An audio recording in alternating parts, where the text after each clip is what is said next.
सभी साथियों का एक बार फिर से हार्दिक स्वागत है। आज हम लोग कल के क्लास से आगे की चर्चा करेंगे। कल हम लोगों ने 1743 यहाँ तक ला करके अपने बातों को समाप्त किया गया था।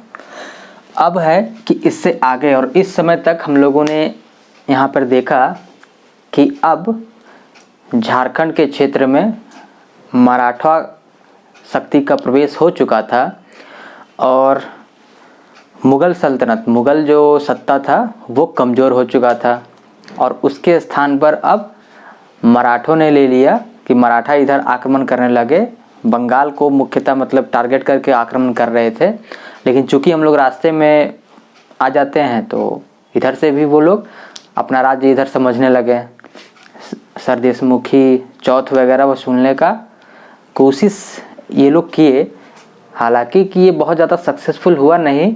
और इसके बाद 1743 से लेकर के मतलब वही 40-43 से लेकर के आपका 1767 तक, इस बीच की जो अवधि रही, ये झारखंड में मतलब इसको बोल सकते हैं पूर्ण रूप से बिखराव वाली स्थिति रही कि कोई केंद्रीय शक्ति हुई नहीं। जो छोटे छोटे राजवंश हुए उनमें वे एक दूसरे से आपस में थोड़ा बहुत लड़ते रहे और वही चीज़ आगे चला। लास्ट में जाकर के जब अंग्रेज़ 1767 में घुसते हैं और उसके बाद फिर यहाँ पर विद्रोहों का क्रम शुरू हो जाएगा, तो हम लोग वहाँ से देखेंगे। आज हम लोग 43 से 67 के बीच की बात करेंगे कि इसमें क्या हुआ।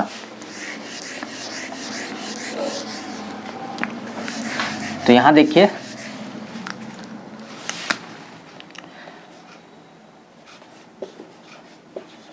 तैतालीस से 67 इस बीच में वे सभी राजवंश, आज फिर से हम लोग उस पर बात करेंगे।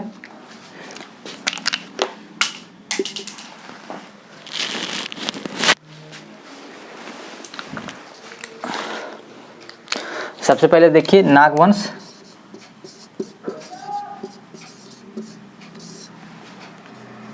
फिर था हमारा चेरो, इसके बाद रामगढ़, और एक यहाँ पे था 6,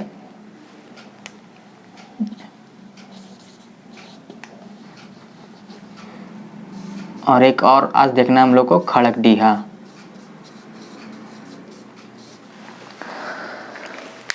तो नागवंश में देखिए, नागवंश में क्या हुआ था, 1745 तक तो रहे यहाँ पर भाई साहब श्याम सुंदर नाथ शाह, श्याम सुंदर नाथ शाह, और इनका कार्यकाल इसलिए महत्वपूर्ण माना जाता है, या फिर बोल सकते हैं कि इतिहास में इनका कार्यकाल इसलिए दर्ज है क्योंकि इसी समय में झारखंड में क्या हुआ, मराठा साम्राज्य का प्रवेश हुआ था 1742 और 1743 में।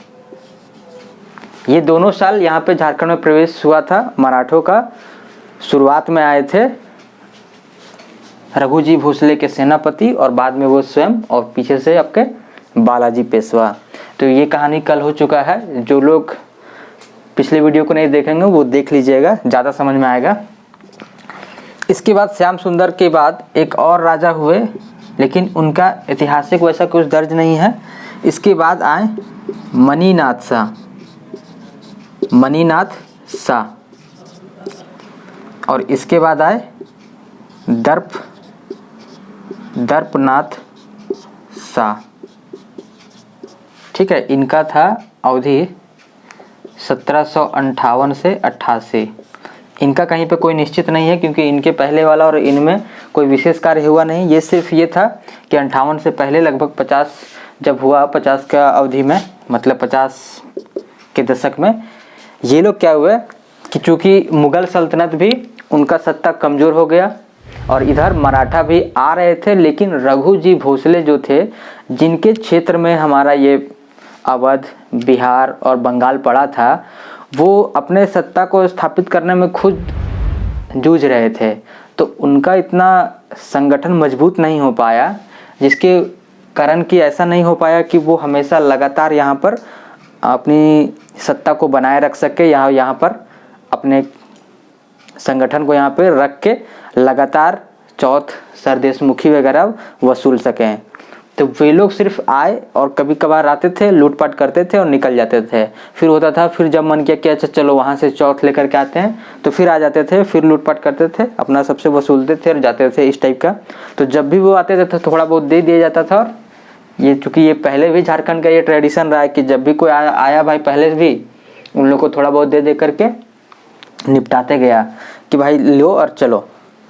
तो इनका कार्यकाल और इनका कार्यकाल, ये दोनों इसके समय में ये है कि इन दोनों के समय में कि इस समय में चूंकि केंद्रीय सत्ता के तौर पर कोई रहा नहीं, तो ये लोग क्या किए कि जो लोग टूट रहे थे इनके क्षेत्र के जितने जमींदार थे जो कि अपने आप को स्वतंत्र घोषित करने की कोशिश में थे या फिर अलग, इन लोग से अलग होना चाह रहे थे, वो लोग का दमन किए। छोटे छोटे जो जमींदार थे, जैसे कि इस क्षेत्र में हमारे नागवंश में पड़ रहा था आपका बुंडू, तमाड़, इधर राहे, तो ये सब जो क्षेत्र था, तो इधर के जो ठाकुर लोग थे या जमींदार कह लीजिए, तो उनका क्या किया, इन लोगों ने दमन किया और उन लोग को नियंत्रित किया है, ये दोनों।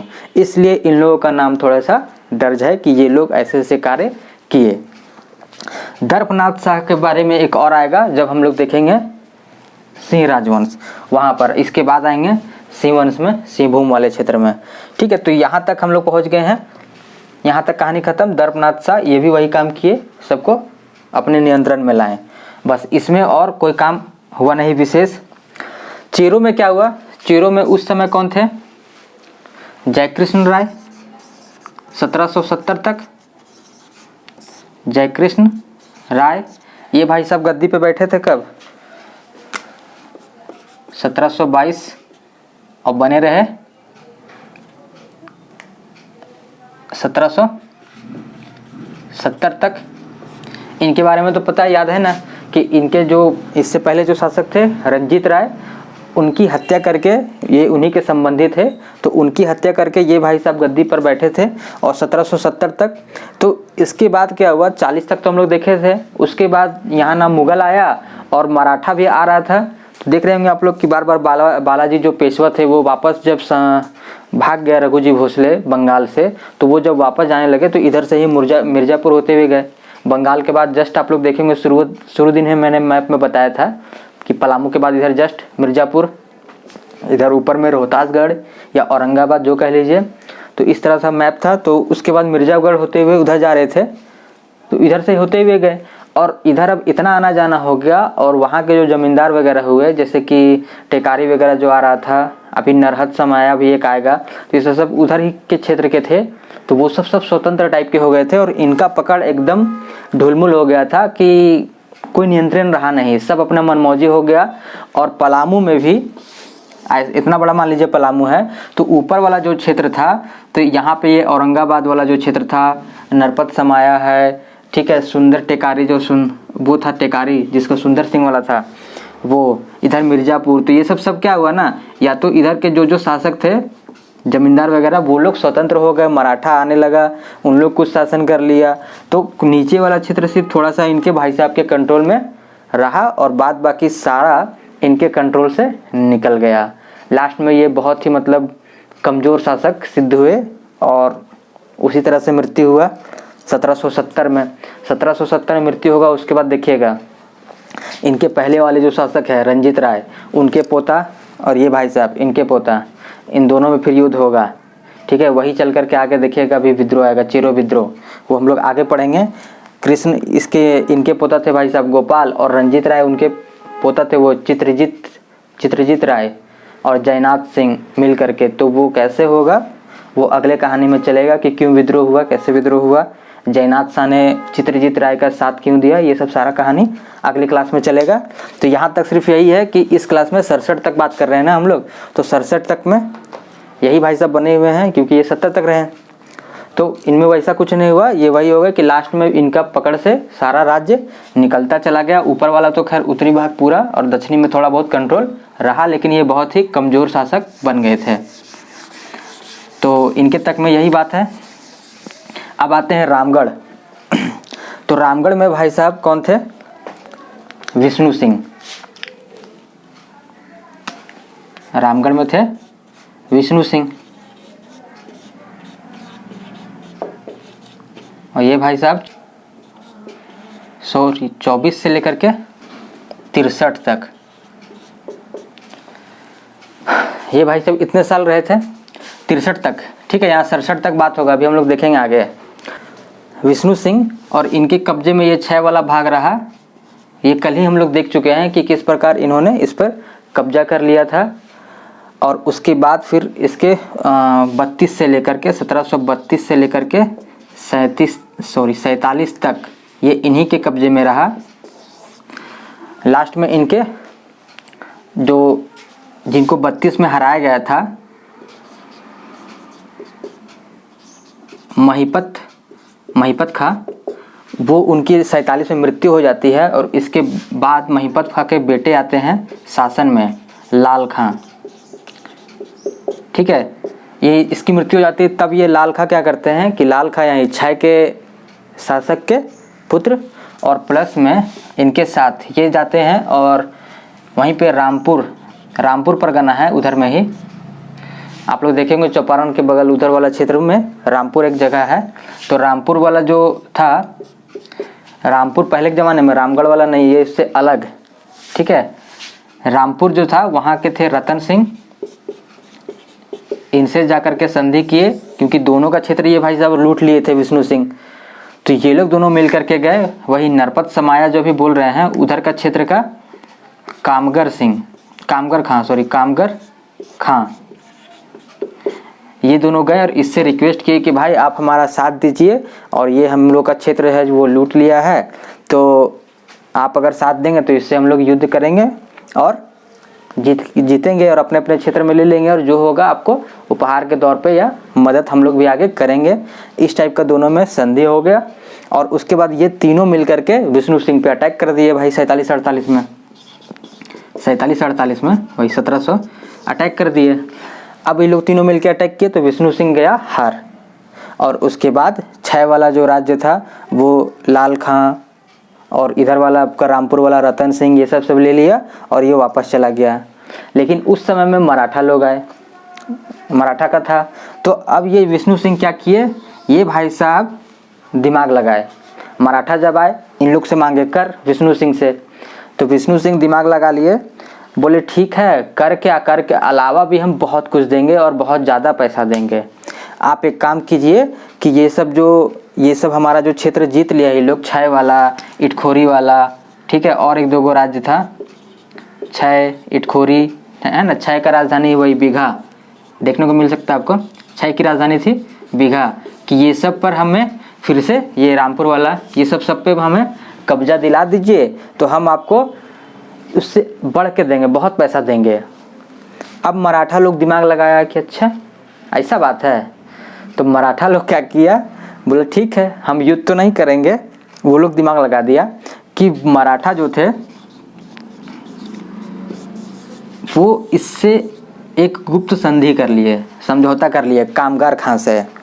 बोले कि एक काम करो, सो तुम ही ना इन लोग को मिल करके इन लोग से पिटवाया इसको और जीत लिया है, तो एक काम करो, ये सब जो क्षेत्र है इसको वापस विष्णु सिंह को दिलवा दो।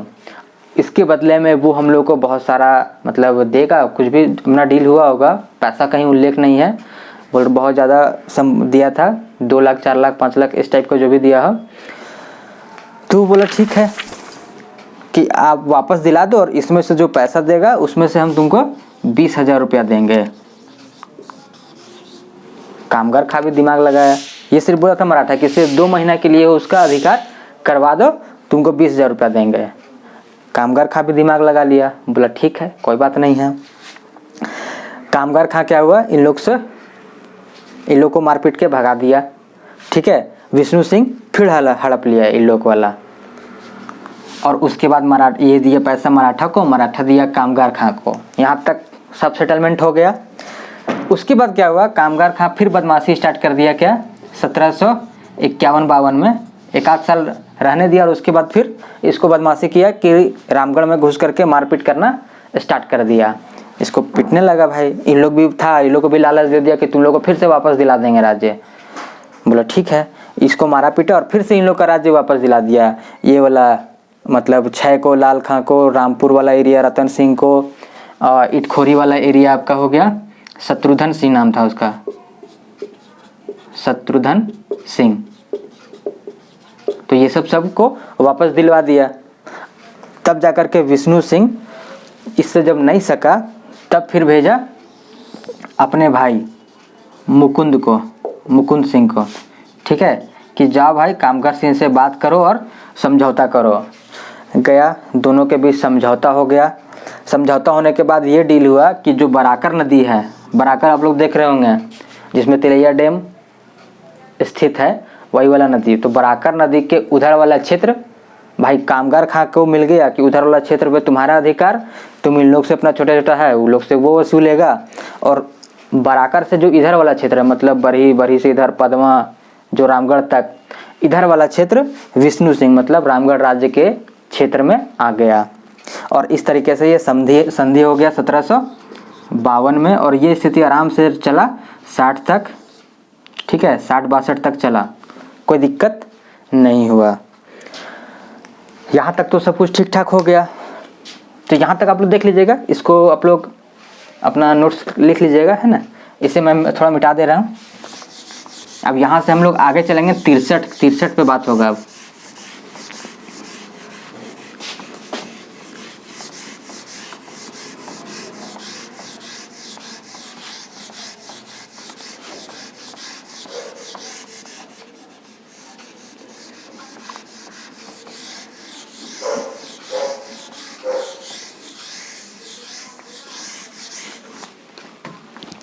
इसके बाद यहाँ पे देखिएगा 1763 में क्या होता है। 63 में बंगाल के नवाब, ठीक है, मीर कासिम थे।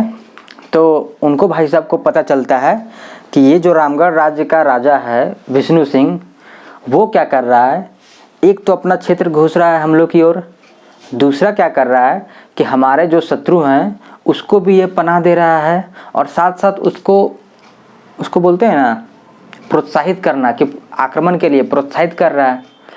तब फिर वो क्या किए भाई साहब, अपने 2 सेनापति को भेजे।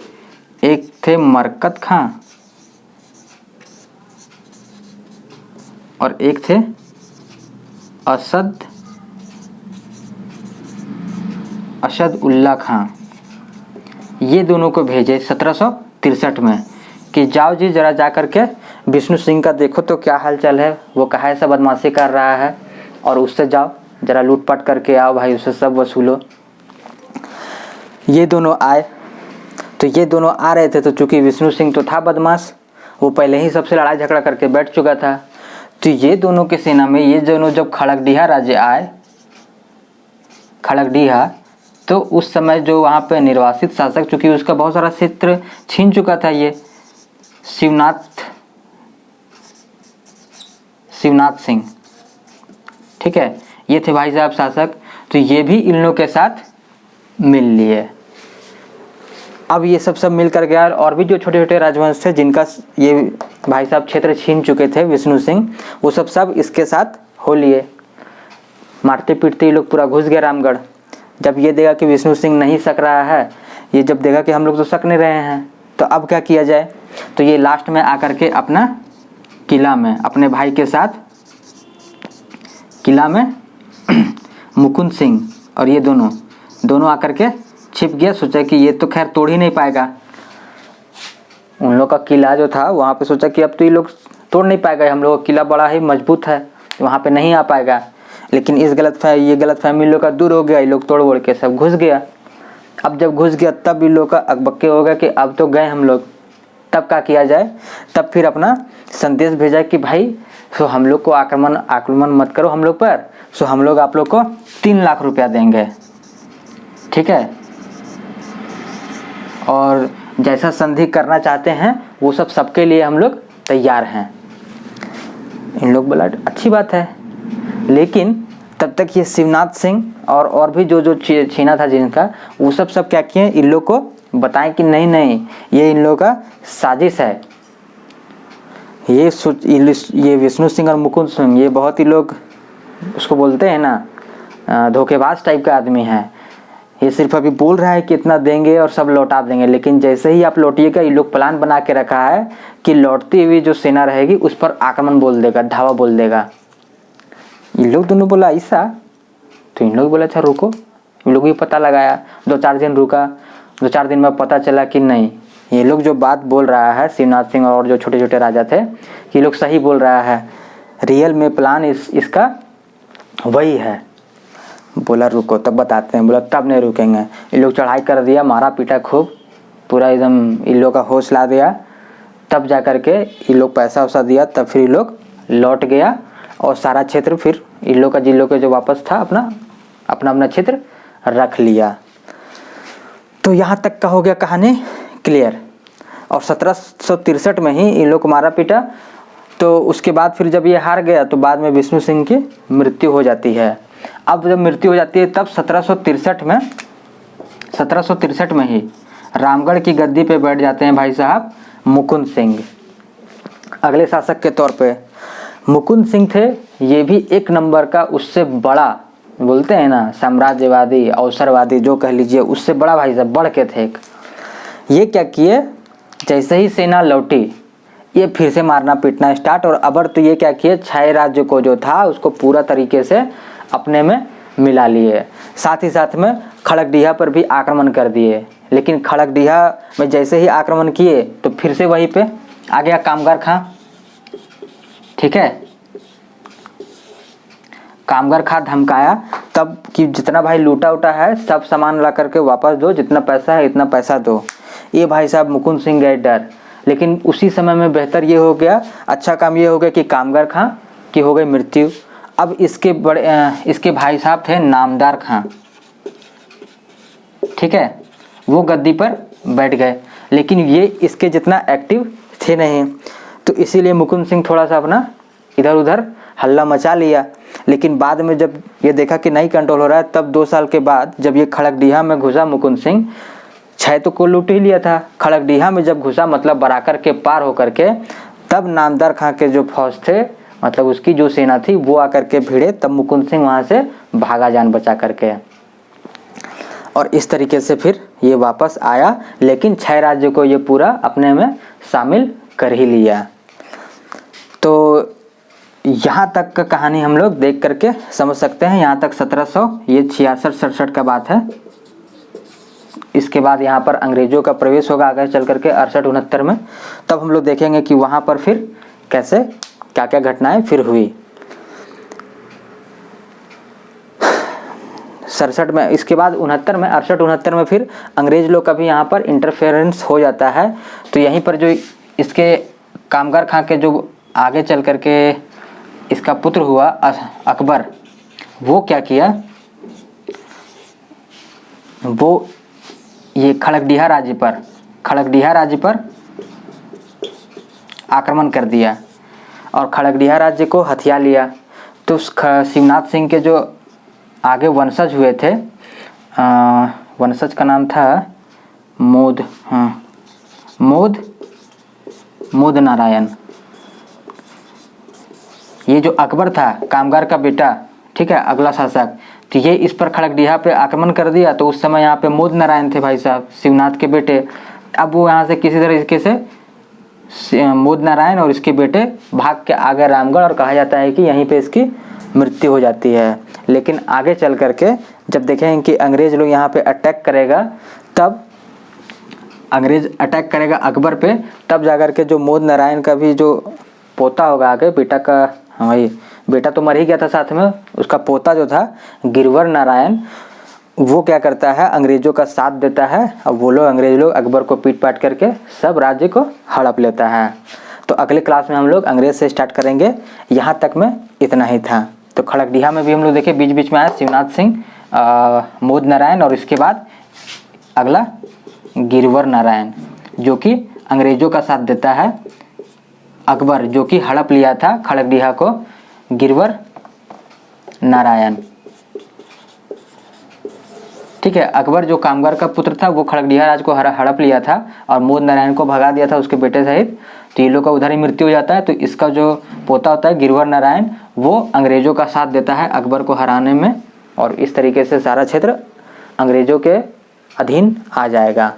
तो यहाँ तक हम लोग देख चुके हैं, यहाँ तक का आपका मतलब क्लियर है। तो आप अपना स्क्रीनशॉट ले लीजिए और इसके बाद फिर हम लोग आगे बढ़ते हैं अगले राजवंश की ओर। तो चलिए, आप लोग स्क्रीनशॉट ले लिए होंगे, तो अब इसे मिटाते हैं और अब अगला सिंह वंश पे बात करते हैं कि इस समय में इधर का तो पूरा क्लियर हो गया, सिंह वंश पे क्या चल रहा था घटना।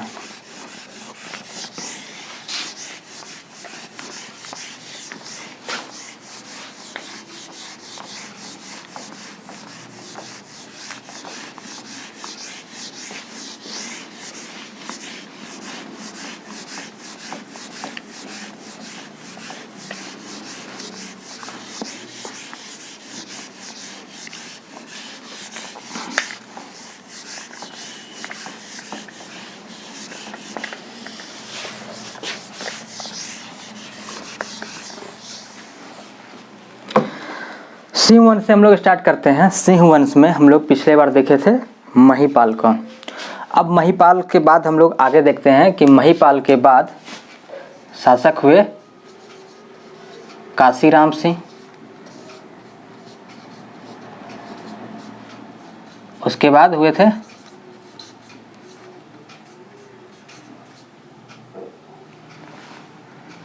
अर्जुन सिंह, होगा नहीं छत्रपति, ठीक है, पहले छत्रपति सिंह,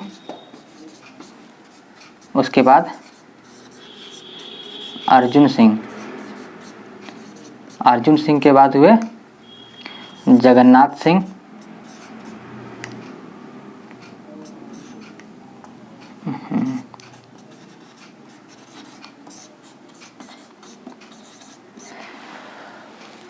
जगन्नाथ सिंह, और जगन्नाथ सिंह के हुए दो पुत्र,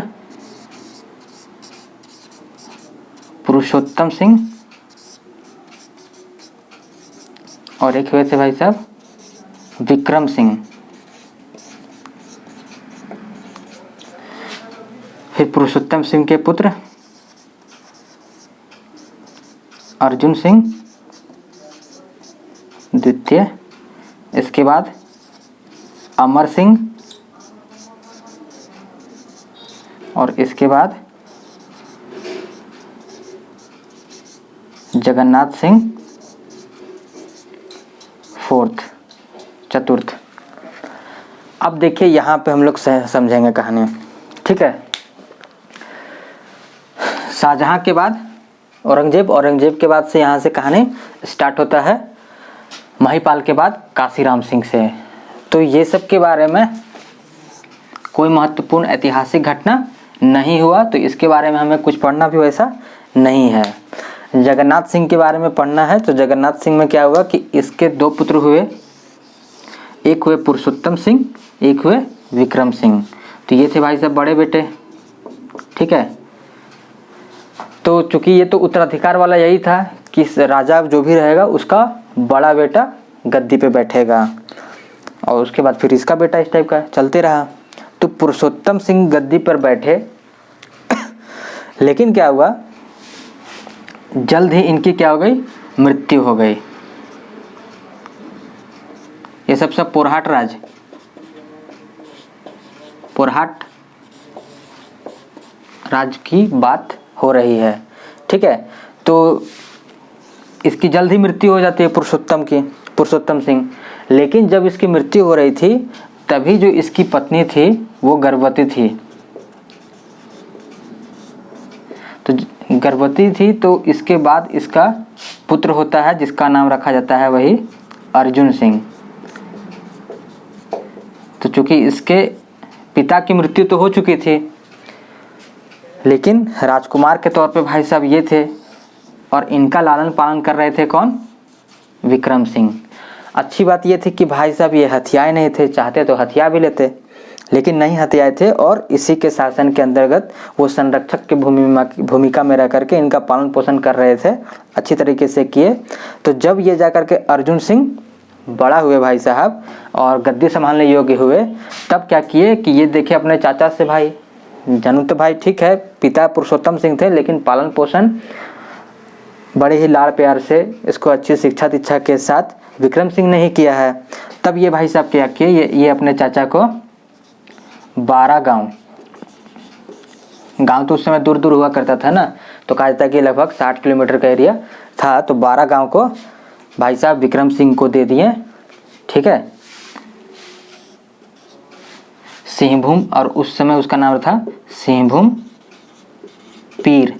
पीर के नाम से इनको 12 गांवों का जो अपना क्षेत्र था वो शासन के लिए दे दिया कि भाई आप उस पर अपना शासन चलाइए, अपना जीवन बसर कीजिए। और यही सिंहभूम फिर आगे चल करके सरायकेला राज्य कहलाया, और इस प्रकार से सरायकेला एक अलग राज्य के तौर पर गठित हुआ। तो ये शुरू में तो 12 गांव विक्रम सिंह को दिए, उस वही सिंहभूम पीर और सरायकेला कहलाया, लेकिन ये छोटा सा क्षेत्र था और धीरे धीरे ये क्या किया, विक्रम सिंह महत्वाकांक्षी थे, हालांकि इसके साथ इधर का व्यवहार अच्छा रहा, लेकिन उसके बाद फिर ये क्या किए, अपना क्षेत्र को विस्तार देना प्रारंभ कर दिए। और कुछ ही वर्षों में इसके साथ साथ जो इनके जो आगे वंशज हुए वो भी इसी नीति को मतलब आगे बढ़ाते हुए चले, और सब तरफ से अपने राज्य को विस्तार देते हुए उसका जो पुराना पोरहाट राज्य था उससे बड़ा राज्य बन गया सरायकेला राज्य, क्योंकि अपना सारा क्षेत्र फैलाते जा रहे थे। इन लोग से एक तो स्वतंत्र भी हो गया और अलग राज्य, और उससे बड़ा और अधिक शक्तिशाली भी सिद्ध हुआ, और इधर के राजा लगातार कमजोर होते चले गए। जगन्नाथ सिंह चतुर्थ जो है, इसके बारे में तो कहा जाता है कि इसके समय में वही 1760 से 65 के बीच में यहाँ पर जो उस क्षेत्र में तो हो लोगों का बहुत बहुलता तो था ही, तो हो लोग अब इसको मतलब गिनने ही नहीं लगे थे, इसको कोई वैल्यू नहीं देते थे भाई साहब को। ठीक है, जब मन तब कुछ अगर दबाना चाहे, कुछ बोलना चाहे कुछ, तो बस वो लोग तुरंत विद्रोह कर देते थे। तो इस एक बार तो ऐसा हुआ कि जगन्नाथ सिंह चतुर्थ ये भाई साहब सहायता मांगे नागवंशी शासक से। नागवंशी, अभी बात हो रहा था ना कि वहाँ पे फिर आएंगे, तो वही जो नागवंशी शासक थे दर्पनाथ शाह, तो ये जो शासक थे ये इससे सहायता मांगा, दोनों को मिल करके हो लोगों को दबाने आया, लेकिन हो लोगों ने क्या किया, दोनों को बढ़िया से पीट दिया। इसका बेचारा पिटा गया नागवंशी, इसका भी भाई औकात समझ में आ गया, ये वापस रिटर्न, ये भी भाई साहब बोले कि भाई दोनों को पीट दिया, उतना बड़ा राज्य को भी, तो मेरा क्या भाई। तब फिर जा करके ये 1767 में जाकर के अंग्रेजों के साथ मतलब मदद मांगते हैं, या फिर कह लीजिए कि अंग्रेजों की अधीनता स्वीकार कर लेते हैं, और इस प्रकार से वो अंग्रेजों के क्षेत्र में फिर शामिल हो जाएगा।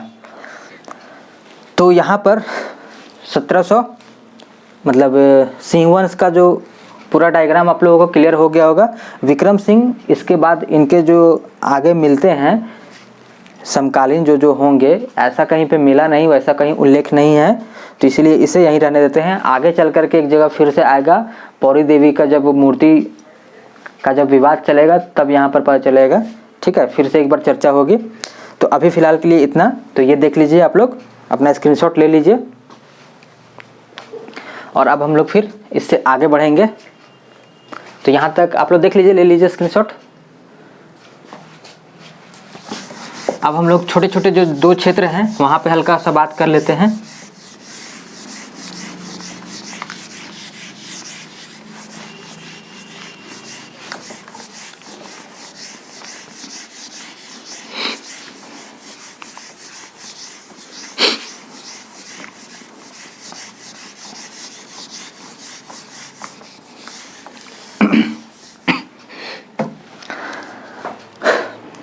इसके बाद एक क्षेत्र हुआ मानभूम।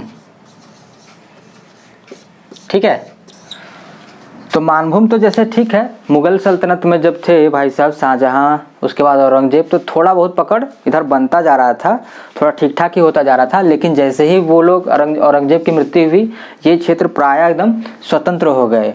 ठीक है, अलग अलग क्षेत्रों में, रियासतें में बोल सकते हैं, छोटा छोटा राज जमींदार टाइप का लोग उस टाइप से हावी हो गए, और मानभूम वैसा कभी एक छत्र रहा नहीं। जैसे कि आप लोगों को पता था, बात हुआ था कि जो पंचेत राजा थे वो भाई साहब करों से परेशान होकर के चले गए थे, अपनी राजधानी बना दिए थे झालदा।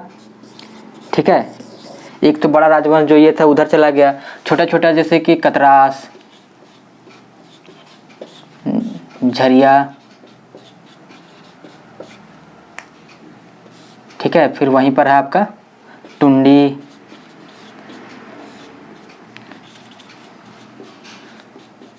बड़ागढ़, पाटकुम, अच्छा इसको नहीं, पाटकुम, इधर देख लीजिए बागमुंडी, आई बड़ागढ़। तो इस टाइप का बोला जाता है कि छोटा छोटा मतलब वहाँ पे जमींदार टाइप के लोग हो गए थे जो कि अपने क्षेत्र पे अपना कब्जा को मतलब दिखाते थे कि ये मेरे क्षेत्र में है। हालांकि ये देखा जाए तो ये सब रामगढ़ राज्य के अधीन में था, लेकिन वैसा कभी अधीनता हुआ नहीं क्योंकि ये लोग वैसा संपर्क रहा नहीं। और ये जो बड़ागढ़ था ये भाई साहब थे मिदनापुर के अंडर में आता था बड़ागढ़। तो ये सब सारा जो था वो रामगढ़ राज्य देख रहे हैं, कतरास, झरिया, थोड़ा थोड़ा आप लोगों को जगह होगा आइडिया, तो ये सब समझ में आ जाएगा। बागमुंडी, इधर पाटकुम मतलब पुरुलिया वाला थोड़ा सा क्षेत्र, बागमुंडी वगैरह, ये सब हो गया रामगढ़ राज्य के अधीन में। और ये मिदनापुर, तो ये सब कोई बहुत वैसे राजा नहीं थे, इन लोग का मेन काम ये समझिए एक तरह से लुटेरा थे। ठीक है, उधर का ही क्षेत्र था। तो शेरशाह सूरी के समय में ही ये जो NH2 आपका है धनबाद मतलब कलकत्ता टू दिल्ली, ये वाला क्षेत्र तो ये रास्ता तो बन ही चुका था, GT रोड जिसको पहले बोला जाता था, अभी बोला जाता है, ऐसे अब NH2 मतलब ज़्यादा प्रचलित हो गया है। तो ये वाले क्षेत्र के आसपास का ही सब है। तो ये लोग लूटपाट पे ज़्यादा था, ये लोग मतलब राजा ना होकर के कह सकते हैं लुटेरा ज़्यादा था, लेकिन उधर उधर इस टाइप का चल रहा था। तो और इसमें वैसा कुछ बताने लायक नहीं है। इसके बाद हम लोग आगे देखते हैं संथाल परगना।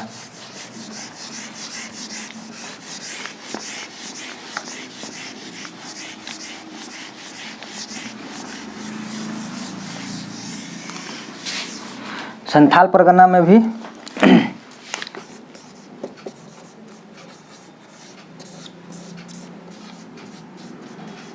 संथाल परगना और वही मानभूम, ये धनबाद वाला जो क्षेत्र है, ये सब में वैसा कुछ नहीं है, बस छोटे छोटे चीज़ होते रहा।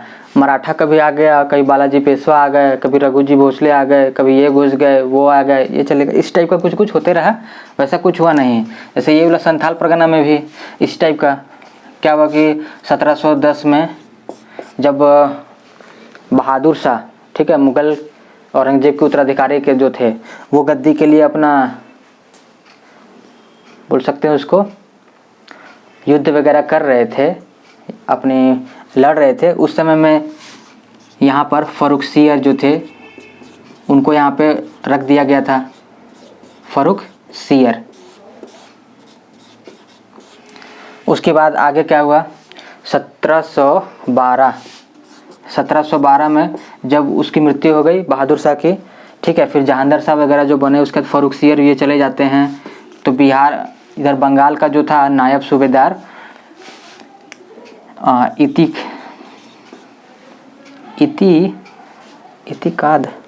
इतिउल्ला शायद था, इतिउल्ला खां, ठीक है, ये क्या किए भाई साहब, राजमहल का किलाबंदी कर दिए। उसके बाद आगे बोला जाता है कि 1700, इसका डेट स्पष्ट नहीं है, तो 1700 कुछ में ही, वही 25-30 जो भी होगा, अली वर्दी खां जो कि बंगाल का सूबेदार था और आगे चल करके बिहार का सूबेदार था और आगे चल करके बंगाल का नवाब भी बनता है, उसके पिता को यहीं पे दफनाया गया, राजमहल में पिता को दफनाया गया यहीं पर। इसके बाद 1740 के लगभग में जब वहाँ पर चला गया, क्या नाम है, बंगाल में नवाब वगैरह के पद पर, तब क्या हुआ, इसके जो भाई के दामाद थे, भाई के दामाद अताउल्ला खां था, अताउल्ला खां, उसे क्या किया, राजमहल का फौजदार बना दिया गया। और लास्टली 1757 सिराजुद्दौला को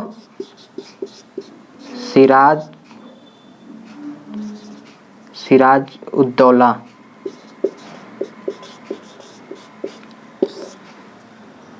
सिराजुद्दौला को 1757 में यही राजमहल से पकड़ा गया था।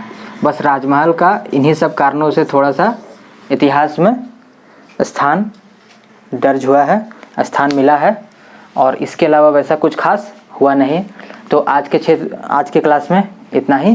फिर हम लोग आगे कल मिलते हैं अंग्रेज़ों के सिंहभूम में प्रवेश के साथ, कि अंग्रेज़ों ने सिंहभूम में किस प्रकार प्रवेश किया और उसके बाद उसको लगातार कहाँ कहाँ पे कौन कौन से विद्रोहों का सामना करना पड़ा। तो ये सब को लेकर के मिलते हैं अगले क्लास में। Thank you.